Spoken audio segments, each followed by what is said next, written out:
Сайн байцгаана амьд өгчүүдээ та бүхэндээ эзний өдрийн мэндийг хүргэе. Амьд үгийн мэдээ эхэлж байна. Амьд үг чуулганы Мацаг орон залбирах өглөөний залбирал 3 дугаар сарын 2-оос 6, 9-оос 13-ны даваагаас Баасан гарагийн өглөө бүр 7 цагаас чуулганы байранд зохион байгуулагдана. Мацаг орон залбирах нь таныг бие сэтгэл сүнсээр шинчлэн сэргээж Бурхны ариун сүнсний шин тослогоог хүлээж авахд бэлтгэдэг. Хэрвээ та Бурхныг улам илүү таньж мэдэж, улам илүү үр нөлөөтэй, эрх чөлөөтэй амьдрахыг хүсч байвал Мацаг орох залбиралд заавал нэгдээрэй.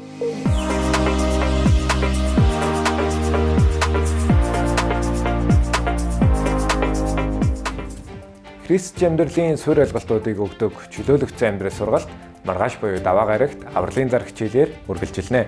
Итгэлийн амьдралдаа өсөлтийг бий болгохоор хүсэн зорж буй та бүхнийгээ даваа гарагийн орой 18 цаг 30 минутаас чөлөөлөгцсөн амьдрал сургалтанд хамрагдахыг урьж байна.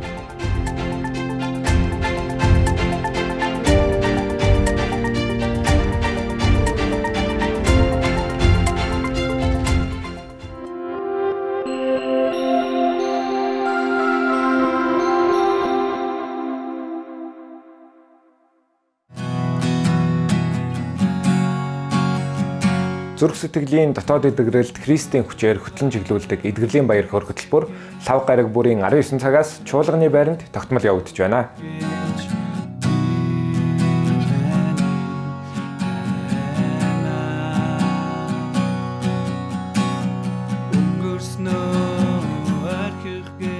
Амьдралдаа Бурхны өгөх жинхэнэ эрх чөлөө амар тайвныг хүлээн авахыг хүссэн хүн бүрийг хүрэлцэн эрхийг урьж байна.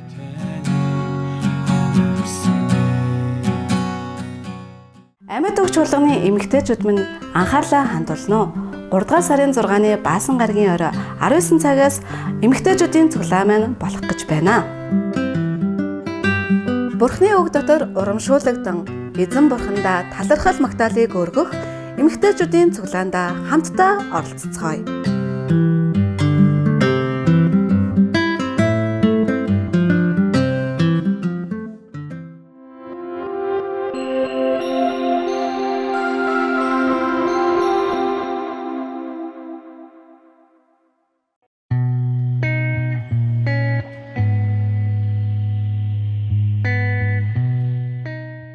Намайг Ядамсрангийн хоотой гэдэг. Би Говьалтай аймгийн цогцсомод төрж өссөн. Хөдөөний ил одоо нэг малчин айлын хөвгт байсан. Хөдөө 20 нас хүртэл малдаар байж байгаа. Тэгээ зэрэгт ирсэн. 3 жилийн зэргийн албаасан. Их баг тэнгэрийг хамгаалдаг. Тийм дарга нарын хамгаалтын энд зогсдог тийм зэргүүд байсан. Тэнд харуулдагаас 3 жилийг авсан. Тэгээ сүүлд нь энэ байгууллагатаа эргээд нэгтлэн бодох болсон. Тэгээд би ч одоо 27-тай гэр бүл болж 5 хүүхэд төрүүлж өсгсөн. 96 он хүртэл би одоо засгийн газрын ордонд суусан хүлтэй. Хамгийн сүүлийн 2 жилийн засгийн газрын мэдээ сонины санхүү аж ахуйн хэлтсийн дарга гэж юм хийж байгаа. Тэгээд 96 онд тэтгэвртээ суусан. Одоо ер нь коммунистүүд сурталаар явж илээ л да. Бурхан бол Хүний тарих толгой монхруулагч ард тамхи энтер гэлээд хийдэг байсан шүү дээ.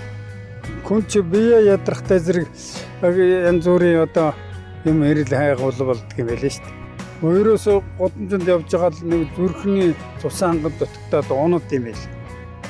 Унаад тасгээ явцсан тэгээд дааны нэг өвгөн чирж хийсэн. Нэгдсэн 3-д ороод тэгсэн тэр дааны эмчээсэлдээ таны зүрхний чинь 75% нь ажилгүй 25% харинтай амьдэрч явсан байна гэж. Тэр зүрхэнд стенд гэж юм тавьсан. 8-ыг тавьсан. Нэг удаа 8-ыг тавьж байгаа байхгүй. Тэгээд тэр эмчтэр азар яасан. Сүүлд нь одоо бодож ахын мань ер нь Бурхан над руу тэр эмчийг илгээсэн болж таарч байгаа байхгүй.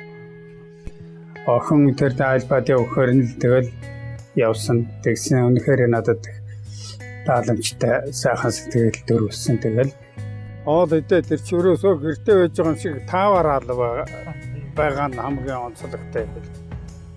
Тэгээ одоо би бол социализмын үед зөндөл одоо сургууль, семинар, лекцэнд сууж исэн. Тэрнтэй ижилгүй шал өөр зохион байгуулалтаар явдаг учраас энэ надад их таалагдсан.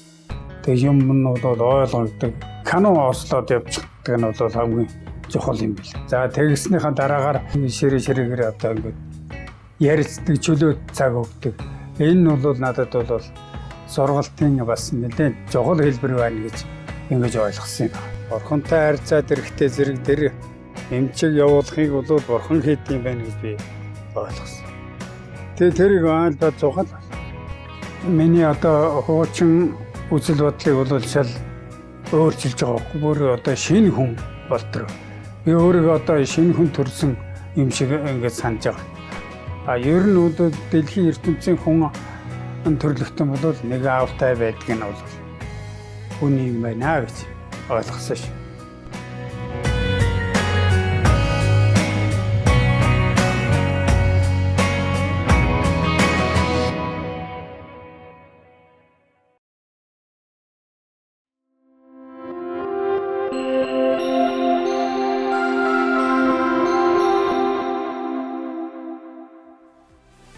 Хэрвээ та манай цуглаанд анх удаа хүрэлцэн ирсэн бол цуглаан дуусны дараа 1-р игнэнд хүрэлцэн ирж суугаарай. Бид танд чуулганыхаа талаар товч танилцуулах болно. Амьд үгийн мэдээнд анхаарлаа хандуулсан та бүхэндээ баярлалаа. Эх 7 хоногийн мэдээгээрээ уулзцгаая.